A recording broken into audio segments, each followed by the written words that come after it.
오늘부터 요한계시록의 말씀을 우리가 함께 살펴보기를 원합니다.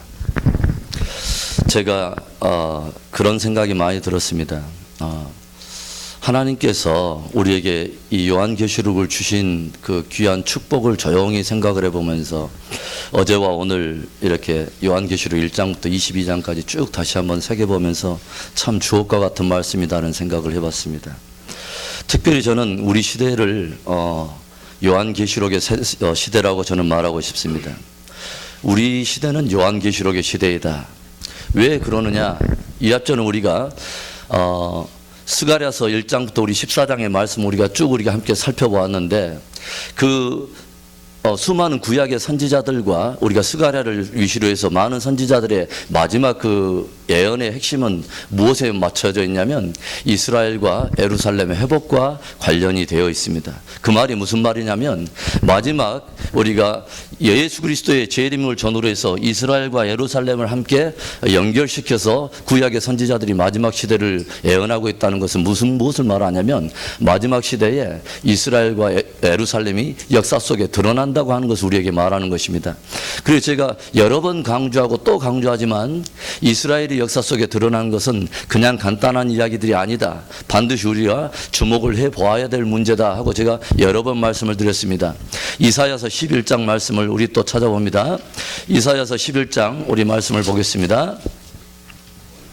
구약 성경 979페이지에 나와 있는 이사야서 11장의 말씀 10절부터 우리 12절 말씀을 제가 천천히 읽어보겠습니다. 그날에 이새의 뿌리에서 한 싹이 나서 만민의 기호로 설 것이요. 만민의 기호라고 하는 단어가 등장을 했습니다. 그런데 무엇이 만민의 기호로 서냐면 이새의 뿌리에서 난 한 싹이 만민의 기호가 될 거라고 하는 것이죠. 그래서 만민의 기호의 먼저 첫 번째 이 기호는 뭐냐는 이새에서 난 싹이라고 하는 거죠. 이새의 싹. 이새의 싹이 우리가 누구인지 이미 우리는 알고 있어요. 누구죠?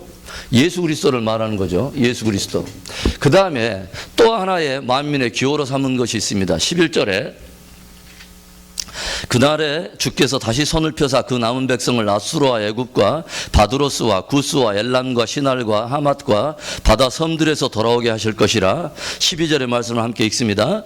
여호와께서 열방을 향하여 기호를 세우시고 이스라엘의 쫓긴 자를 모으시며 땅 사방에서 유다의 이산한 자를 모으시리니. 여기에서 12절에 또 하나의 만민의 기호, 즉 열방과 나라들을 위해서 그들이 다 알아차릴 수 있도록 또 하나의 하나님께서 직접 세우신 하나의 기호가 있는데 그게 뭐냐면 이스라엘이 열방 가운데서 돌아온다고 하는 것이죠. 그래서 이스라엘이 회복된다.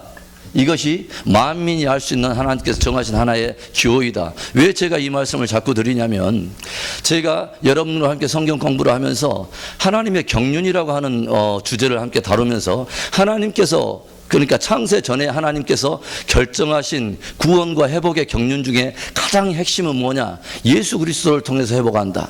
그 다음에 두 번째는 하나님께서 회복의 또 중심에 무엇을 붙들고 회복하냐?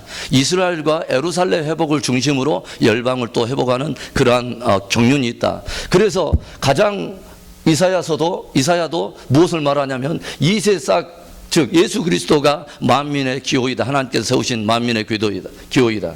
또 하나는 뭐냐면 이스라엘과 온 유대인들이 다시 열방 가운데서 회복될 것. 그 다음에 그 성이 영화롭게 될 것이다 하는 말씀이 있죠. 10절에 한 싹이 나서 만민의 기호로 설 것이요 열방이 그에게로 돌아오리니 그 거한 것이 영화로우리라. 그래서 이스라엘과 예루살렘을 위시로 한 회복의 역사가 마지막 시대와 관련해서 역사 속에 드러날 것이다 하는 것이죠. 그래서 우리가 살고 있는 시대를 계시록의 시대로 우리는 서서히 접어들었다고 우리가 감히 말을 할 수가 있는 것입니다. 또 하나는 그 이유가 뭐냐? 우리가 왜 계시록의 시대를 살고 있다고 말할 수 있냐면 구약의 선지자들이 예언했던 징조들과 예수님이 마태복음 24장에서 친히 징조로 말씀하셨던과 그 다음에 수많은 사도들이 마지막 시대의 징조로 예언했던 것과 요한계시록이 예언하고 있는 모든 징조들이 역사 속에 함께 수면에 다 드러나 있기 때문에 우리는 그렇게 말할 수 있다. 우리가 군사적으로도 우리가 볼 때는 어떤 일들이 벌어집니까? 에스겔서 38장에 일어나고 있는 이란과 그 다음에 러시아와 함께 연대한 이스라엘과의 어떤 그 전쟁의 어떤 분위기들이 함께 무르익어가는 이런 것들. 그 다음에 또 우리가 문화적으로 보면은 수많은 그 선지자들이 예언했던 것이나 사도들이 예언했던 문화 사회적인 현상들, 성적인 타락과 그 다음에 지나친 그 이기주의들, 여러 가지 어떤 사람들의 강포함들, 이런 것들이 함께 징조로 드러나고, 또 우리가 또 보게 되는 것은 종교적으로는 어떤 일이 일어납니까? 서서히 배도의 물결이 일어나고 다원주의 문화의 어떤 그 물꼬가 터지면서 화합과 통합의 이름으로 하나님을 떠나가는 많은 어떤 그런 교회들의 모습, 또 성도들의 모습도 우리가 함께 바라보게 된다. 그 다음 네 번째, 경제적으로는 빈익빈 부익부가 굉장히 극단화되면서 총체적으로는 지구촌이 함께 점점 이전의 경제적인 상황보다 점점 기근으로 점점 가까워지는 그런 형태를 점점 이루어지고 있는 것들을 우리가 바라보면서 성경이 말하고 있는 이렇게 많은 징조들이 무르익어가는 것들을 보면서 우리는 계시록 시대를 우리는 살고 있다라고 감히 말할 수가 있는 것입니다. 그것에 우리가 단적인 것을 하나를 본다면 우리 다니엘서 12장을 보겠습니다. 다니엘서 12장입니다. 구약 성경 1256페이지 다니엘서를 우리 한번 봅시다. 다니엘은 마지막 그 환난과 더불어서 말씀을 증거하면서 4절에 보니까 이런 말씀이 있습니다. 다니엘아, 뭐라고 하냐면 마지막 때까지 이 말을 간수하고 이 글을 봉함하라. 많은 사람이 빨리 왕래하며 지식이 더하리라. 다니엘아 해놓고 나오면 뭐라고 말하냐면 마지막 때까지 이 말을 간수하고 이 글을 봉함하라. 왜 그러냐면 다니엘은 이렇게 많은 환상과 많은 하나님께로부터 온 계시를 받았지만 너무너무 두려웠습니다. 그런 많은 역사들의 어떤 환상들이 자기가 스스로 감당할 수 없을 만큼 굉장한 것들이었기 때문에 너무도 두려웠어요. 그런데 하나님께서 뭐라 하냐면 마지막 때까지 이 말을 간수하고 이 글을 봉함하라 말해놓고 뭐냐면 많은 사람이 빨리 왕래하며 지식이 더하리라. 속도와 지식에 대한 것들을 다니엘이 한 가지로 딱 이렇게 마지막 징조와 관련해서 이렇게 던졌는데, 조용히 생각하면 다니엘이 봤던 이 마지막 시대의 속도와 이 지식의 이런 것들을 다니엘은 도대체 어떤 모습을 보았을까요? 어떤 것을 보고 이렇게 많은 사람이 빨리 왕래하며 지식이 더하리라는 것들을 그렇게 예언할 수 있었냐 하는 거예요. 그런데 아무튼 우리가 잘 모르겠지만 마지막 때는 무엇과 상관이냐면 지식과 속도가 함께 연결되어 있는 것으로 다니엘은 풀고 있다는 거죠. 그 다음에 9절에도 또 나옵니다. 뭐라 하냐면 그가 가로되 다니엘아 갈지어다 대저 이 말은 마지막 때까지 간수하고 봉함할 것이니라. 마지막 때에 관련된 일들이 기 때문에 너는 이것을 듣고서도 네가 깨닫지 못하고 보고서도 네가 알지 못하는 그런 많은 예언들이 있는데 이것에 대해서는 네가 봉함을 하라 이거예요. 마지막 시대에 이루어질 것이기 때문에. 그런데 우리가 계시록 22장을 찾아가 보겠습니다. 계시록 22장의 말씀, 계시록 22장 10절을 보겠습니다. 계시록 22장 10절의 말씀 한 목소리를 읽습니다. 또 내게 말하되 이 책의 예언의 말씀을 임봉하지 말라 때가 가까우니라 라고 하는 말씀이 있습니다. 그래서 뭐냐면 다니엘의 시대는 너무도 먼 거리에 있던 역사적으로 간격이 있는 그런 먼 시대의 이야기와 환상을 보았기 때문에 자기 시대는 봉함했던 그 역사가 사도 요한이 본 환상 중에 마지막은 뭐냐면은 이 책의 예언의 말씀을 임봉하지 말라는 거예요. 때가 가깝다고, 때가 가까운 그 마지막 시대의 그런 일들을 우리에게 증거해 주고 있다고 하는 것입니다. 그래서 저는 감히 그런 말씀을 증거해 봅니다. 우리가 사는 시대는 요한계시록의 시대에 우리는 접어들어서 우리는 살고 있다. 그래서 특별히 이 요한계시록이라고 하는 책은 특별히 마지막 시대를 바라보고 있는 온 성도들과 교회들에게는 깊이 묵상하고 정말 애독하고 정말 사랑하고 완전히 소화해 내서 우리가 하나님께서 요한계시록 안에 둔 성도들의 영광과 교회의 영광을 우리가 그 취하는 그런 복된 이런 우리가 그 성경 연구 시간이 되고 우리 함께 수요 이런 공부 시간이 될 수 있기를 바랍니다. 자, 그러면 우리가 이 반드시 요한계시록이라고 하는 책을 직면해야 될 이유가 있습니다. 반드시 직면해야 될 이유는 첫 번째는 예수님이 직접 우리에게 이 말씀을 들으라고 주셨기 때문에 그렇습니다. 1장 1절에 어떤 것을 말씀하시냐면 예수 그리스도의 계시라 이는 하나님이 그에게 주사 반드시 속히 될 일을 그 종들에게 보이시려고 그 천사를 그 종 요한에게 보내어 지시하신 것이라. 그러니까 뭐냐면 이 계시록이라고 하는 말씀은 누가 주신 거냐면 하나님께서 예수 그리스도께 주시고 예수님께서 천사들을 그 종 요한에게 보내어 지시하신 것인데 이것을 왜 주셨냐면은 그 종들에게 보이시려고. 그래서 뭐냐면 이 말씀은 결국은 뭐냐면 종들에게 보인단 말은 곧 주의 사자들에게 보내서 교회들에게 듣게 하시려고 이 말씀을 주셨다고 하는 것입니다. 그래서 무엇보다도 우리가 요한계시라고 하는 말씀을 우리가 반드시 직면해야 될 첫 번째 이유는 예수님이 반드시 교회와 성도들이 알기를 원하여 주셨던 그 복음이기 때문에 우리는 반드시 알아야 된다고 하는 것입니다. 그 다음에 우리가 한번 더 찾아본다면 1장 11절에도 뭐라고 나오냐면 1장 11절에 가로되 너 보는 것을 책에 써서 에베소, 서머나, 버가모, 두아디라, 사대, 빌라델비아, 라오디게아 7교회에 보내라 하시기로. 그러니까 뭐냐면 사도 요한을 통해서 주시고자 하는 이 모든 환상과 들려주신 모든 것들은 어디에다 주려고 이걸 보여줬냐면 너 듣고 보는 것을 다 7교회에 보내라 하는 것이죠. 그래서 요한계시록은 누구를 위한 복음입니까? 따라서 합시다. 교회를 위한 복음. 교회를 위한 복음이요 성도를 위한 복음인 것입니다. 그래서 요한계시록이 분명히 복음입니다. 복된 소식입니다. 그런데 누구에게 복이 되고 누구에게 축복이 되냐면 교회에게 복이 되고 이 하나님의 말씀을 듣는 성도들을 위한 축복의 복음이라고 하는 것입니다. 그 다음에 또 하나 본다면 2장 7절에도 무엇을 말합니까? 계속 7교회에 다 등장하는 마지막 말씀이지만 우리가 2장 7절 한 절만 우리가 본다면 귀 있는 자는 성령이 교회들에게 하시는 말씀을 들을지어다. 반드시 들으라는 거예요. 성령이 계속해서 들려주는 이 복음을 교회들아 들으란 말이죠. 귀 있는 자는 성령이 교회들에게 하시는 말씀, 이 말씀을 꼭 들어서 뭐요? 들어야 어떤 신앙이 오기 때문에 이기는 자의 신앙을 알 수 있기 때문에 이기는 자의 기준을 갖고 이기는 자의 그 신앙을 가지려면은 이 말씀을 들으라 이거예요. 성령이 교회들에게 하시는 말씀을. 그 다음에 하나를 더 본다면 22장 16절을 보겠습니다. 22장 16절을 봅니다. 계시록 22장 16절의 말씀 423페이지. 자, 예수님께서 또 말합니다. 나 예수는 누구를 위하여? 교회들을 위하여 내 사자를 보내어 이것들을 너희에게 증거하게 하였노라. 나는 다윗의 뿌리요 자손이니 곧 광명한 새벽 별이라 하시더라. 그래서 이 모든 말씀을 총체적으로 다 말씀하신 후에도 예수님은 뭐라 하냐면 나 예수는 누구를 위하여? 교회들을 위하여 내 사자를 보내어 이것들을 너희에게 증거하게 하였노라. 그 말이 무엇입니까?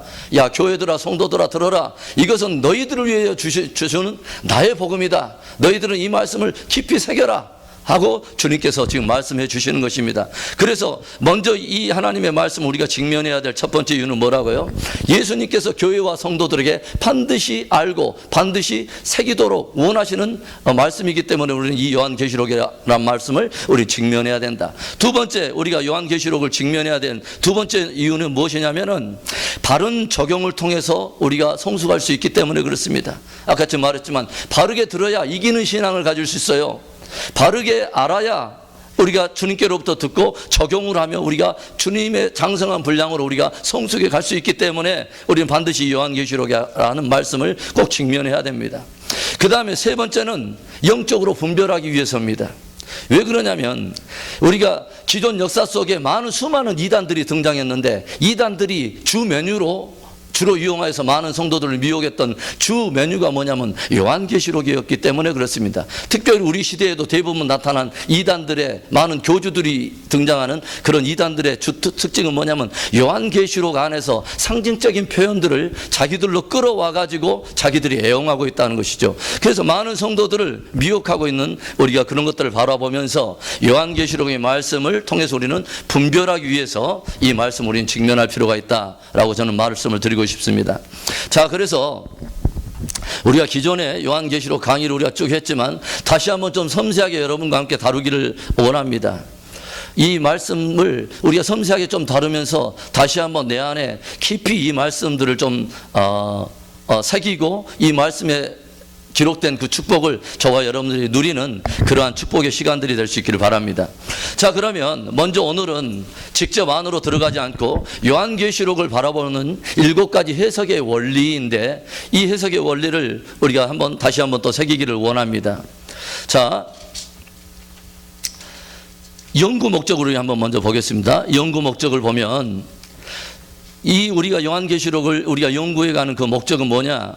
종말과 재림복음의 청사진이라고 할 수 있는 요한계시록을 전체적으로 도외하고 또 개관해서 먼저는 무엇을 하느냐? 건전한 종말의 복음을 우리가 갖기를 원한다는 거죠. 건전한 종말의 복음을 갖기를 원하고, 두 번째는 복음에 합당한 성도의 신앙의 표준을 우리가 갖기를 원한다는 것입니다. 요한계시록이 증거해주는, 요한계시록이 우리에게 도전하는 참된 교회의 모습, 마지막 성도의 그러한 삶의 모습을 우리가 바라보면서 마지막 성도들이 그 복음에 합당한 삶을 어떻게 살아갈 것인가 하는 것에 대한 기준을 우리가 갖기를 원한다는 것입니다. 그래서 마지막 세 번째는 뭐예요? 그리스도의 신부로 단장하여 재림의 소망을 갖는 데 있다, 이것이죠. 그리스도의 신부로 단장해서 재림의 소망을 우리가 갖는데 이 요한계시록을 공부하는 목적이 있다고 하는 것입니다. 자, 그러면 7가지 우리가 그 성경 해석, 요한계시록을 해석하는 그 원리들을 우리가 구체적으로 좀 들어가 보는데, 첫 번째는 뭐냐? 요한계시록을 풀어갈 때 어떤 해석의 원리를 가져야 되냐? 첫 번째는 우리 A에 우리 나와 있는 문장을 읽어봅니다. 시작. 계시록은 성경의 결론이요 완성이다. 계시록은 성경의 결론이 완성으로 봐야 된다는 것입니다. 어떠한 사람들이 계시록을 과거적인 해석으로 바라보면서 과거적으로 이건 성취된 것이라고 말하는 일부 사람들이 있는데, 절대로 계시록은 그러지 않습니다. 왜냐하면 여러분이 조용히 생각해 보세요.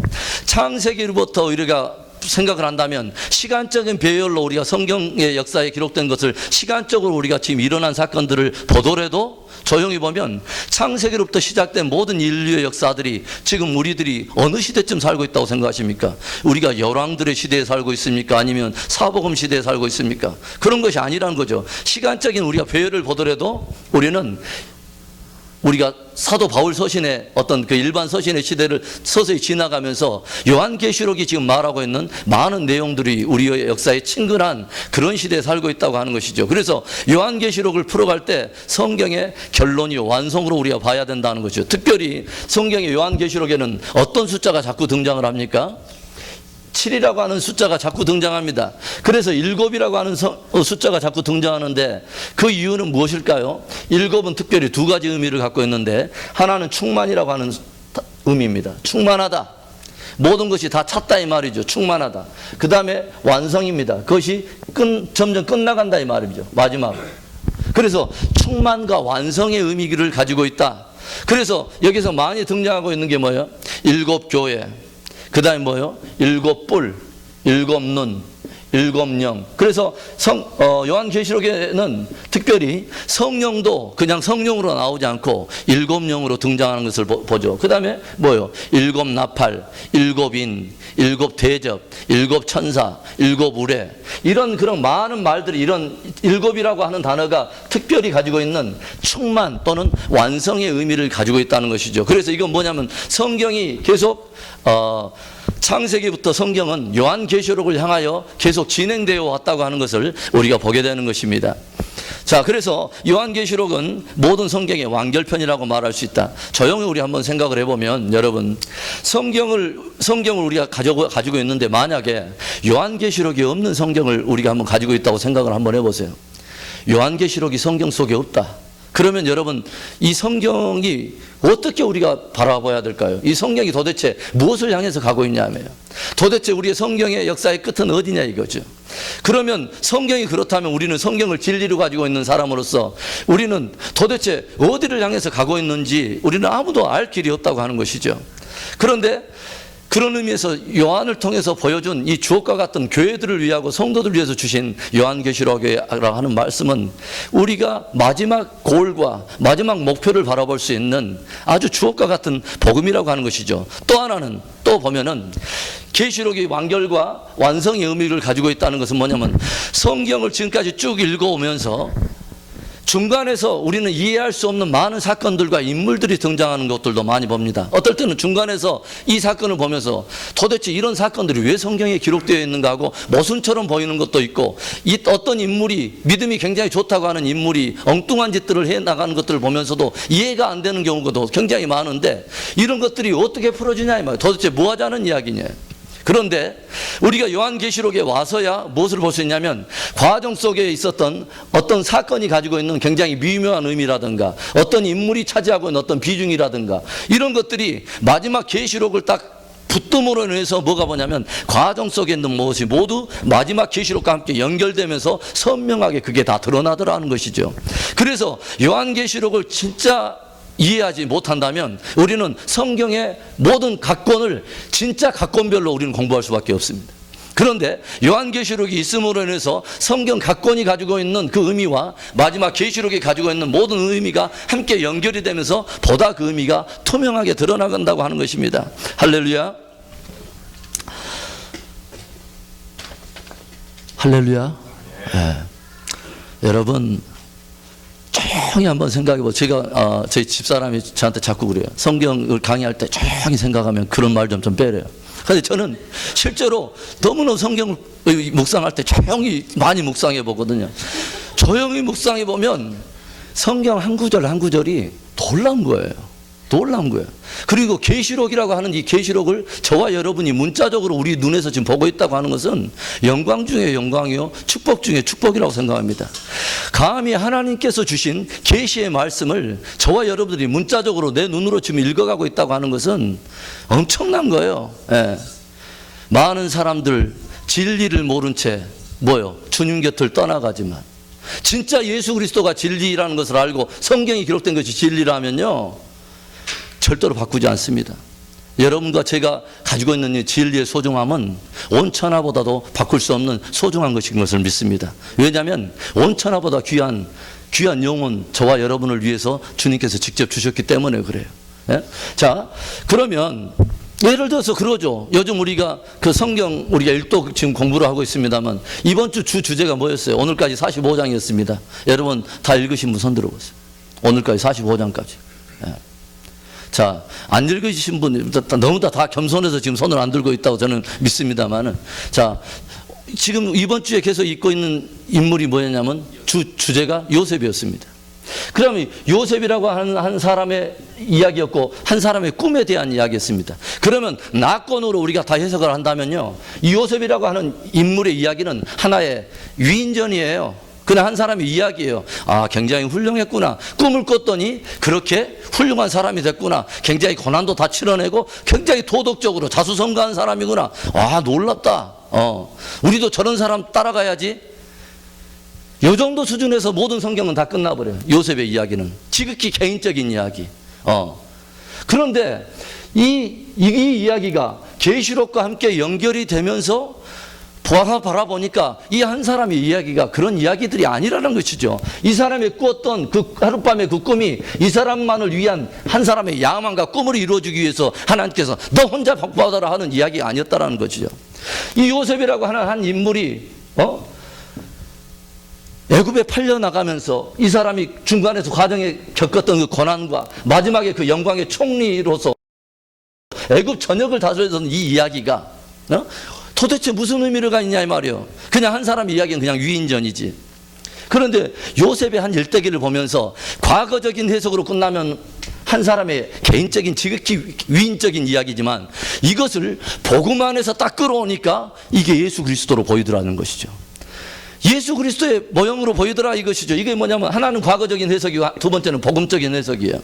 복음적인 해석으로 보니까 요셉 한 사람의 개인적인 이야기에서 예수 그리스도가 보이기 시작하더라 이것이죠. 아버지의 지극히 사랑을 받고 아버지의 영광을 가지고 있는 채색 옷을 입었던 자, 아버지의 사랑과 아버지 사랑 안에 거하던 그가 그 영광을 떠나서 이제는 팔려나간 거죠. 종으로 팔려고 미디안 상고로 팔려가서 보디발의 집에서 종살이를 하고 죄가 없는 자로서 옥에 갇히는 이런 일들이 모형들이 뭐냐면 예수 그리스도의 고난과 함께 직결이 되더라는 거예요. 그리고 마침내 그가 거의 죽음바 되었던 그 감옥이 하나의 예표해주는 거의 사망과 같은 그런 시간을 지내고 나서 그가 마침내 애굽의 총리로 섰을 때, 이때야 요셉이 뭘 봤냐면 해와 달과 11별이 자기에게 절하는 꿈을 봤다 이 말이죠. 이 비전들이 성취된 걸 봤다 이거요.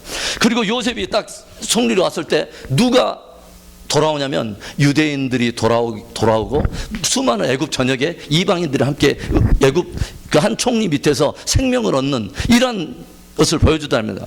기근을 만났을 때 양식을 먹고 다 살아나더라 이거죠. 도대체 뭐냐 이거죠.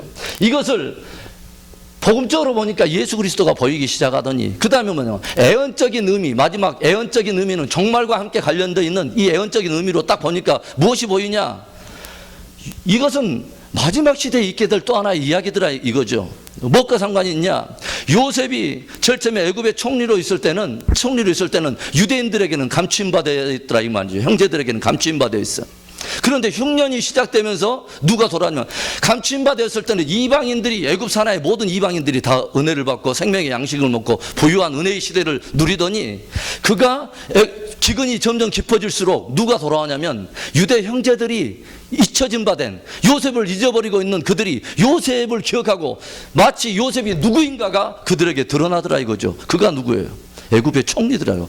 하늘과 땅의 모든 권세를 지신 예수 그리스도가 열방 가운데 드러나고 유대인들에게도 알려지기 시작하면서 유대인과 이방인이 한 총리 예수 그리스도 아래서 다 생명으로 구원을 얻더라 하는 것입니다. 할렐루야. 그러니까 이런 이야기들은 우리가 굉장히 중요한 거예요. 우리가 이런 계시록과 다른 성경이 함께 연관성이 있다고 하는 그런 관점들을 가지고 있을 때 무엇이 보이기 시작하냐면 구약이 하나의 단순한 사건이 아니라, 구약의 인물이 단순한 한 사람의 이야기가 아니라 모두가 과거적인 해석 안에서는 그렇게 해석되지만 복음적인 해석에서는 예수 그리스도가 드러나고 애언적인 해석에서는 종말과 다 함께 연관을 가지고 있다고 하는 우리가 그런 지혜를 얻게 된다고 하는 것입니다. 자, 그 다음에 그래서 그 계시록의 빛 속에서 모든 성경은 투명해지고 그 의미가 더욱 확실해집니다. 자, 두 번째 B번을 보겠습니다. 계시록의 내용과 비중에 있어서는 뭐예요? 구약 성경과 복음서와 서신서와 다 같습니다. 그러니까 뭐냐면 내용도 함께 연속성이 있다는 거예요. 구약 성경 따로 놀고 계시록 따로 놓은 것이 아니야. 복음서에서 따로 놀고 계시록 따로 놓은 것도 아니고 서신서 따로 놀고 계시록 따로 놓은 게 아니라 모든 성경은 성경이 서로를 지지해서 하나의 통일된 주제를 일관성을 가지고 있다는 것입니다. 이것을 연속성과 일치성이라고 그래요. 그래서 뭐냐면 그렇게 연속성을 가지면서 구약 성경도 계시록과 함께 연결되어 있고 그 다음에 신약의 복음서도 서신서도 함께 연관을 가지면서 총체적으로 이 성경이 모두 다 결국은 누구를 드러내기로 원했냐? 결국은 누구를 드러내느냐? 예수 그리스도를 드러낸다 이 말이죠. 밑에 그 구절에 제가 그래서 그 말씀 써놨어요. 예수 그리스도를 중심으로 전개되는 기독론적인 진리의 말씀입니다. 기독론적이 뭐냐면 그리스도 중심의 진리의 말씀이라는 것이죠. 그것을 증거해 주는 것이 뭐냐면 1장 1절이에요. 1장 1절은 요한계시록을 잡아주는 전체적인 기준과도 같은 푯대예요. 여기서 흔들리지 말라는 거예요. 뭐냐면 전체적으로 요한계시록은 누구를 증거하기 위한 거냐면 예수 그리스도의 계시라, 그분을 드러내기 위한 것이고 그분이 주신 것이고 그분께 속해 있는 것이다 하는 것을 철도로 잊지 마라. 이 주제에서 놓쳐버리면 성도들은, 교회들은 엉뚱한 주제 속에 빠져가지고 두려워하기 시작해요. 요한계시록 안에서도 철저하게 예수 그리스도께서 얼마만은 권능을 가지고 있고 영광을 가지고 있고 그분의 교회와 성도들을 향한 그 주님의 그 베푸시는 그 구원의 은혜, 이런 것들 우리에게 보여주심으로 인해서 그분의 영광을 우리가 소망으로 붙들도록 우리를 위해서 보내주신 것이 바로 요한계시록의 말씀인 것입니다. 그래서 구약 성경은 제가 여러 번 말하지만 그림자 복음이다. 그 다음에 신약의 모든 복음과 모든 것은 실제의 복음이다. 그 다음에 요한계시록에도 딱 나오죠. 예수 그리스도의 계시라 쭉 나오죠.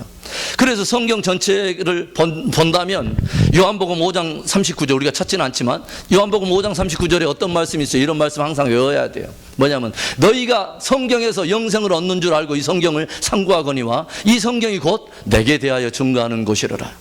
성경 전체는 누구를 증거하는 것이냐면 예수 그리스도를 증거하는 것이다. 그래서 누가복음 24장 44절과 45절에 주님께서 또 말씀하죠. 모든 선지자들과 또 시편과 그 다음에 모세의 글에 나를 가리켜 기록된 모든 말씀이 이루어져야 하리라 한 말이 곧 이것이니라 했던 그 주님의 말씀, 엠마오로 내려가는 두 제자들에게 들려줬던 말이에요. 왜 더디 믿느냐? 왜 너희들은 하나님의 말씀을 가지고 구약 성경을 가지고도 진짜 구약 성경에 계시하는 사람이 누구인지를 알지 못하느냐 이 말이죠. 모세의 글과 역사서를 말하죠. 시편과 시가서와 선지자의 글에 나를 가리켜 기록한 모든 말씀이 이루어져야 하리라. 그래서 성경 전체는 누구의 글이다? 예수 그리스도를 드러낸다. 그 다음에 그 말은 제가 말합니다. 핵심에서 벗어나지 말라는 거예요. 요한계시록을 읽어가면서도 핵심에서 벗어나지 말고 엉뚱한 데서 시간 허비하지 말라는 것입니다. 그 다음에 세 번째, 이 요한계시록에서는 특별히 무엇에 초점을 맞추고 있느냐? 재림에 관한 예언의 말씀입니다. 재림에 관한 예언의 말씀입니다.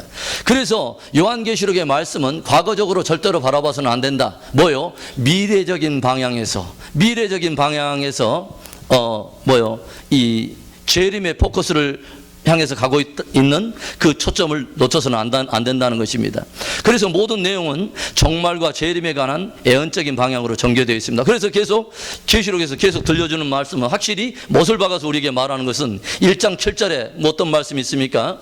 볼지어다 구름을 타고 오시리라 이 말이죠. 각인의 눈이 그를 보겠고 그를 찌른 자들도 벌터이요 땅에 있는 모든 족속이 그를 인하여 애고가리니 그러하리라. 주님의 재림은 작정되어 있다. 반드시 작정되어 있다. 주님 오신다 이 말이죠. 그 다음에 또 하나 우리 딱 본다면, 자 22장 우리 한번 가봅시다. 22장에도 주님께서 직접 또 말씀하시죠. 22장 7절에 보니까 뭐라고 그래요? 보라 내가 속히 오리니 이 책의 예언의 말씀을 지키는 자가 복이 있으리라 하더라. 이 책의 예언의 말씀을 지키는 자가 복이 있는데 그 이유가 뭐예요? 보라 내가 속히 온다는 것이요. 주님이 속히 오기 때문에. 그 다음에 22장에도 또 보면은 12절에도 어떤 말씀이 있습니까? 보라 내가 속히 오리니 내가 줄 상이 내게 있어 각 사람에게 그의 일한 대로 갚아주리라. 그 다음에 또 하나 본다면 22장에 또 보니까 몇 절입니까? 20절을 보면 또 어떤 말씀이 있습니까? 이것들을 증거하신 이가 가라사대 내가 진실로 속히 오리라 하시거늘 아멘 주 예수여 오시옵소서. 그래서 요한계시록은 철저하게 재림에 대한 예언의 말씀이다. 재림이 약속되어 있다. 그 신약 성경은 매 25절마다 한 번씩 예수님의 재림을 우리에게 알려주고 있습니다. 그래서 우리가 보면은 기독교의 4대 기둥과 같은 그런 교리가 무엇입니까? 창조에 대한 교리입니다. 그 다음에 창조와 그 다음에 창조와 그 다음에 구원에 대한 거죠. 그 다음에 창조와 구속. 그 다음에 타락인가요? 구원. 그 다음에 네 번째는 뭐냐면 재림입니다. 그래서 재림에 대한 건데 마지막 기둥은 재림에 대한 것인데. 요한계시록을 우리가 재림의 각도에서 보지 않는다면 요한계시록은 별 의미가 없어집니다. 그래서 마지막 시대에 우리 성도들과 교회들에게 마지막 최고의 영광의 복음이 재림의 복음이라고 하는 것이죠. 그 다음에 요한계시록을 풀어가는 네 번째 해석의 원리는 장차될 일에 대한 기록이라고 하는 것입니다. 장차될 일에 대한 기록이다. 많은 상징들이 등장합니다. 요한계시록에는. 그런데 그 상징들을 상징 자체로서만 보면 절대로 안 되죠. 모두가 실제적으로 되어질 일들에 대한 것이라는 것이죠. 모두가 실제로 되어질 일들에 대한 것이다. 그래서 1장 1절에도 어떤 말씀이 있습니까? 예수 그리스도의 계시라 이는 하나님이 그에게 주사 반드시 속히 될 일을 그 종들에게 보이시려고. 그러니까 그 내용 자체가 반드시 속히 될 일들에 대한 것이라는 거죠. 그 다음에 1장 19절에서도 어떤 말씀이 있습니까? 그러므로 내 본 것과 이제 있는 일과 장차 될 일을 기억하라. 장차될 일을 기록하라. 그런 말씀이 있습니다. 그 다음에 4장 1절에도 또 넘어가면 어떤 말씀이 있습니까?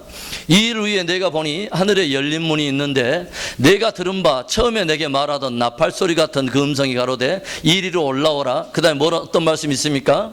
이후에 마땅히 될 일을 내가 내게 보이리라 하시더라고. 또 이후에 모든 것이 전개되는 것을 봅니다. 22장으로 또 넘어가면 22장 6절에 그런 말씀이 있습니다. 22장, 자, 22장 6절입니다. 자, 또 그가 내게 말하기를 이 말은 진실하고 참된지라 주 곧 선지자들의 영의 하나님이 그의 종들에게 결코 속히 될 일을 보이시려고 그의 천사를 보내셨도다. 결코 속히 될 일을 보이시려고. 그러니까 되어질 일들에 대한 이야기지 하나의 상징으로만 의미를 가지고 있는 이야기가 절대로 아니라고 하는 것을 우리에게 말해주고 있는 것입니다. 그래서 제가 여러분에게 말하지만 성경의 모든 이야기는, 계시들은 점진성을 갖습니다. 점진성을 갖습니다. 주님께서 예를 들어서 이스라엘 백성들에게 말씀하셨던 약속이 라든가 어떤 예언의 말씀들은 모두가 다 시간이 갈수록 더 선명하게 성취되고 더 강하게 성취되고, 계시는 그래서 무엇을 갖냐면 점진성을 갖습니다. 그래서 예수님께서 징조로 말씀하셨던 것도 그러고 구약의 선지자들이 말씀했던 그러고 사도들이 말했던 것도 그러고 시간이 갈수록 역사 속에 무르익어가고 더욱더 투명하고 확실하게 드러나는 것들을 우리가 보게 되지 않습니까? 자, 그리고 장차 될 일에 대한 기록이다. 그 다음에 다섯 번째, 계시록은 전 성경을 배경으로 하고 있다고 하는 것입니다. 전 성경을 배경으로 삼고 있다. 계시록은 그 어떤 자체적으로 독립적으로 절대로 해석할 수 없다는 이야기입니다. 제가 말했지만 성경은 서로를 지지하고 있어요. 그러니까 구약 성경에 어떤 많은 이야기들을 배경으로 해서 계시록도 함께 풀어지는 것을 보게 되죠. 그러니까 구약에 39권이 있는데 구약의 26권으로부터 몇 절 정도가 인용이 되어 있냐면 구약 26권으로부터 요한계시록 전체가 404절로 구성이 되어 있는데 약 278절이 구약 성경으로부터 직접 인용되어 있는 그런 구절들입니다. 그리고 나서 간접적으로 또는 유사적으로 인용되고 있는 것이 259절이에요. 그러니까 뭐냐면 요한계시록을 보려면 무엇에 대한 전 이해가 필요하다? 성경 전반적인 이해를 기초로 해서 요한계시록도 마지막 그 결론과 완성을 맺고 있다고 하는 것이 저와 여러분에게 중요한 해석의 원리라고 하는 것입니다. 그래서 분리해가지고 다른 성경과 분리해서 독자적으로 요한계시록을 풀 때 어떤 것들이 일어납니까? 거기에서 상징이 가지고 있는 의미를 성경과 연결해서 풀어내지 않고 요한계시록에 나오는 상징을 독자적인 의미를 부여하면서 특별한 인물에게다 부여하게 되고 특별한 장소와 연결해서 해석하고 특별한 어떤 그룹과 연결해서 일어날 때 이단들이 이제 일어나는 것이죠. 우리가 14만 4천이야. 우리가 두 감람나무야. 라고 하는 엉뚱한 해석들이 일어나는 이유는 이 계시록 자체를 다른 성경과 함께 연결시켜서 풀어내지 않고 그 자체로만 분리해서 독립적으로 보기 때문에 그러한 우를 범할 수 있다. 그래서 요한계시록은 전 성경을 배경으로 하고 있다. 이것을 우리가 생각해 볼 필요가 있다는 것이죠. 그 다음에 여섯 번째는 요한계시록에서는 많은 상징들이 있는데 그 상징을 그러면 어떻게 풀 것이냐 이 말입니다. 그것은 1차적으로 뭐냐면 성경적 상징주의 해석을 우리가 고수해야 된다고 하는 것입니다. 성경적 상징주의라는 것은 뭐냐? 한마디로 이겁니다. 상징으로 상징을 풀게 하는 것입니다. 뭐냐면 갑자기 요한계시록에서 두 감람나무 촛대 이야기가 나왔습니다. 독립적으로 해석하면 안 되고 이것에 대한 부분이 나올 때 갑자기 뭐냐면 사도 요한은 두 감람나무를 봤어요. 그리고 두 촛대를 봤어요. 그런데 이것을 자체적으로 하나의 지금 상징으로 드러나고 있는데 이걸 어떻게 풀 거냐 이거예요. 그러면 구약과 함께 연결해 내라 했는데 이걸 어떻게 풀 거냐 이 말이에요. 그러면은 두 감람나무와 두 촛대가 성경에 원래 드러나고 있었던 데를 한번 가보라 이거죠. 똑같이 상징으로 봤던 누군가가 또 있었던 사람이 있단 말이에요. 그게 누구예요? 스가랴라고 하는 인물이었죠. 우리가 예전에 우리가 12주에 거쳐서 스가랴를 우리가 공부했지 않습니까? 스가랴서 4장 5장에 이렇게 보니까 뭐 나오냐면 두 감람나무 두 촛대 이야기가 나오지 않습니까? 그것과 견주해서 볼 때 이 두 감람나무 두 촛대가 뭔 상관이 있냐 이 말이죠. 그리고 요한계시록 자체 안에서 두 감람나무는 무엇을 말할 때 나옵니까? 두 증인에 대한 이야기가 나올 때 요한계시록 11장에 나오죠.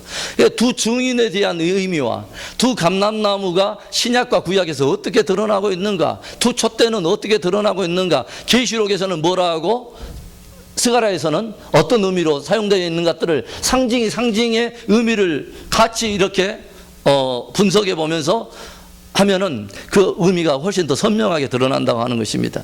그래서 성경적 상징주의를 해석을 우리는 지킬 필요가 있다. 그 다음에 우리가 마지막으로는 우리 지번에 나와 있는 해석의 원리를 읽읍시다. 시작. 총체적으로 희망적이고 뭐요? 소망을 주는 복음이다. 요한계시록 전체는 희망적이고 소망을 주는 복음이다. 그런데도 불구하고 요한계시록을 우리가 딱 공부한다면 많은 사람들의 마음속에는 굉장히 두려운 마음들이 많고, 뭐냐면 아직 두려운 마음이 온다는 것은 두세 가지 이유 때문에 그렇습니다. 먼저는 요한계시록을 잘 몰라요. 뭐냐면 요한계시록을 잘 모르니까 두려워하는 거잖아요. 그러니까 우리가 어디를 처음 어떤 초행길을 걸어갈 때는 왜 두렵습니까? 미지의 세계이고 거기에는 어떤 사람들이 있을지를 모르고 거기에 대해 풍습이나 풍토에 대해서 잘 모르니까 두려워하는 거 아닙니까? 요한계시록 그거 그렇다 이 말이죠. 많은 교회들과 많은 성도들이 또 주의 종들이 요한계시록이라고 하는 책을 잘 깊이 있게 다뤄보지를 않았어요. 그리고 우리들도 이제 저번에 우리가 한 번 다뤄봤지 않습니까? 그런데 저는 요한계시록을 접해보면서 내 마음속에 더 깊은 확신이 와요. 어떤 확신이 오냐면 우리 성도들이 이 요한계시록의 복음을 제대로만 알면은 삶이 달라지고 뒤집어지고 마지막 영광을 굉장히 사모하는 성도들이 될 거라고 저는 확신합니다. 할렐루야. 요한계시록 안에 보여주는 그 영광을 보지 못하면 어떻게 고난을 우리가 이겨갈 수 있겠습니까? 그 충만한 그분의 영광과 교회의 영광과 우리의 회복된 그 영광의 모습을 우리가 진짜 확신하지 못한다면 어떻게 우리가 그 어떤 시대의 어려움들을 우리가 버텨나갔냐 이 말이죠. 우리가 그 대표적인 사람이 누구예요? 이 글을 쓰고 있는 사도 요한이에요. 길이 16km, 너비 10km의 작은 그 유배지 반모섬에서 예수 그리스도와 하나님의 말씀을 인하여 갇힘받은 사도 요한이 주의 날에 거기에서 외로운 곳 아닙니까? 고난 아닙니까? 어떻게 보면 내일을 알 수 없는 그 불투명한 미래를 지금 바라보면서 이 땅 가운데 발붙이고 있는 그 사도 요한이 무엇을 봐버립니까? 이리로 올라오라. 보면서 어마어마한 하나님의 그 영광을 보지 않습니까? 우리가 계시록 4장과 5장에 나와 있는 그 하나님의 충만한 영광을 우리가 진짜 믿음으로만 볼 수 있다면 우리의 예배의 수준이 달라지고요, 헌신의 수준이 달라지고 이 땅을 살아가는 우리가 그 지혜의 수준이 달라지고 우리가 어떤 값어치를 매기는 어떤 그런 가치 기준의 이런 지혜의 수준이 우리는 달라져 버리는, 그러지 않겠어요? 그래서 성경이 뭐라고 하냐면 요한계시록에 나올 때 어떤 단어가 자꾸 되냐면 그에게 합당하도다 이런 말씀이 왜 나온지 아십니까?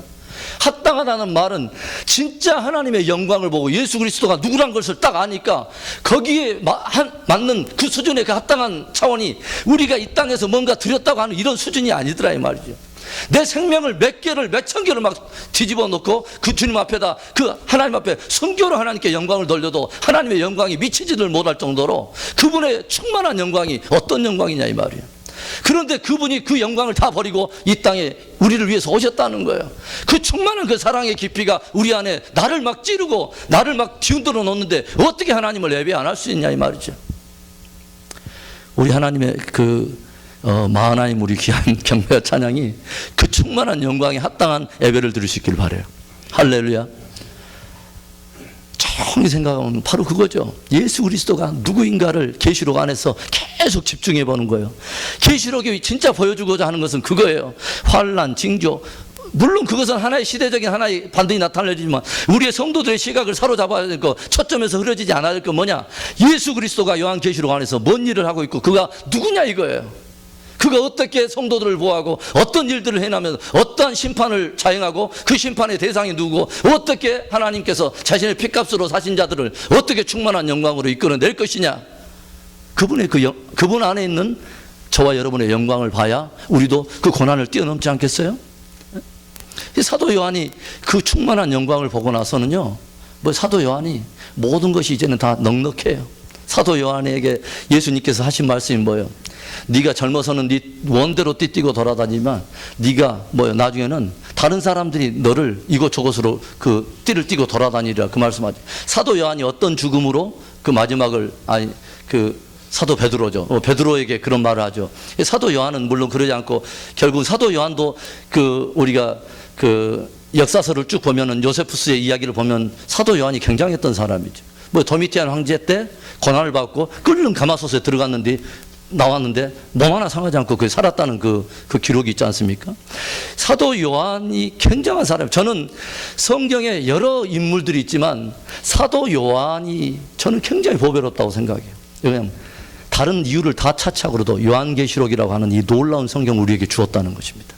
이 성경을 가짐으로 인해서 고난 속에 있던 모든 성도들과 사도 요한 시대부터 시작해서 뭐냐면 그 열대 로마의 열 황제로 인해서 약 300년간 순교자 시대가 열리고 핍박의 시대가 열렸을 때 그 성도들이 붙들고 다 승리할 수 있었던 그 복음이 어떤 복음이었을까 조용히 저는 생각을 해봅니다. 사도 요한이 기록한 이 놀라운 저는 서신이었다고 생각합니다. 이 서신, 하나님의 영광에 대한 거, 마지막 시대에 어떤 영광이 있을까요? 그 성도들이 그 지하 감옥에서, 그 다음에 그렇게 흩어져 있는 그 하나님의 교회들이 승리할 수 있었던 아주 그 중요한 그 힘과 어떤 그런 능력을 제공했던 게 저는 요한계시록이 아니었을까 하는 그런 생각을 해봅니다. 오늘날도 북한 지하교회에서 가장 애독하고 있는 성경은 요한계시록이라고 말을 해요. 그들은 핍박받고 있으면서 그들은 주님께서 금방 오실 거라고 그들은 다 믿고 있다는 것입니다. 얼마나 그 환란이 극심한지 조용히 생각해 보세요. 거기서 어떤 성경 말씀을 붙잡을 것 같아요? 그때 우리가 막 그런 환란과 어려움을 겪고 있는데 열왕기 상하를 잡겠어요? 룻기를 우리가 보겠어요? 당연히 우리가 그 주님이 누구인가를 우리가 깊이 묵상하지 않겠어요? 나를 붙들고 있는 그분이 누구인가만 딱 정확히 알고 있으면 흔들리질 않아요. 할렐루야. 나를 누가 붙들고 있냐 이거예요. 나를 누가 붙들고 있냐, 그게 중요한 거예요. 내가 누구냐가 중요한 게 아니라 여러 번 말하지만 그분이 누구냐가 우리가 굉장히 중요한 것 아니겠습니까? 그래서 요한계시록은 마지막 총체적으로 뭐예요? 희망적이고 우리에게 소망을 주는 복음이다. 영광의 빛 속에서 오늘을 살게 하고 또 내일을 소망하게 하는 축복의 복음입니다. 그래서 성경은 하나님과 우리의 관계를, 목자와 양의 관계, 아버지와 자녀의 관계, 여러 관계를 다루고 있지만 요한계시록에서 마지막 다루고 있는 주님과 우리의 관계는 신랑과 신부의 관계입니다. 무슨 말이에요? 진짜 참 신부라면 신랑을 기다리는 그것이 최고의 복음인 것이죠. 바로 그것을 말하는 거예요. 거듭 남자의 최고의 복음이 뭘까요? 그건 부활하고 영원한 생명을 얻는 것입니다. 약속대로 부활하고 영원한 생명을 얻는 게 거듭 남자의 최고의 소망 아니겠어요? 예수 그리스도를 믿는 자의 마지막 최고의 영광, 성도의 최고의 소망은 뭐예요? 영생 천국 아니겠습니까? 그런데 그 모든 것들을 어디다 담고 있냐면 요한계시록이 담고 있고 우리에게 그러한 신앙을 우리가 도전한다는 것이죠. 요한계시록은 저와 여러분들에게 승리하라고 주신 복음입니다. 이기는 자를 위한 복음이고 이기라고 주신 복음이고 그래서 미리 알려주신 복음이고 우리에게 그래서 요한계시록을 보면서 우리는 교회의 모습도 보고 어떤 교회가 되어야 하는가, 어떤 성도가 보여야 되는가, 어떤 예배가 되어야 하는가, 이 다양한 모든 것들을 요한계시록은 총체적으로 다 담고 있어요. 마지막 성도의 모습, 마지막 교회의 모습, 예배의 모습, 헌신의 모습 다 담고 있습니다. 이 안에. 자, 이제 이 말씀만 제가 한번 쭉 읽고 제가 마치겠습니다. 제일 마지막 절에 이런 말씀을 제가 써놨습니다. 묵시가 없으면 백성이 방자해지지만 묵시는 그 백성으로 하나님께서 하실 일을 겸손히 바라보게 하고 진리와 함께 동행하며 다가올 영광을 바라보게 합니다. 요한계시록이라고 하는 이 책을 저와 여러분들이 이제 몇 주 동안 다시 한번 우리가 좀 섬세하게 좀 다뤄갈 텐데 이 요한계시록을 읽어가면서 저와 여러분이 정말 요한계시록을 사랑하고 애독하고 그 안에서 정말 깊이 묵상해서 요한계시록 우리가 그 10장에 보면 작은 책에 대한 이야기가 나오잖아요. 그 책을 달라 했더니 그 천사가 뭐라 하냐면 이 책을 먹어버리라. 그리고 먹은 바로 그 이후에 네가 열방과 나라와 백성과 방언 가운데 다시 예언해야 되리라 하는 그런 말씀을 줍니다. 이 공부하는 이 여정을 통해서 저와 여러분들이 요한계시록 안에 깊이 정말 우리가 빠져들고 요한계시록의 말씀을 사랑하고 그 영광을 취해내는 복된 시간이 될 수 있기를 바랍니다. 우리 기도하겠습니다.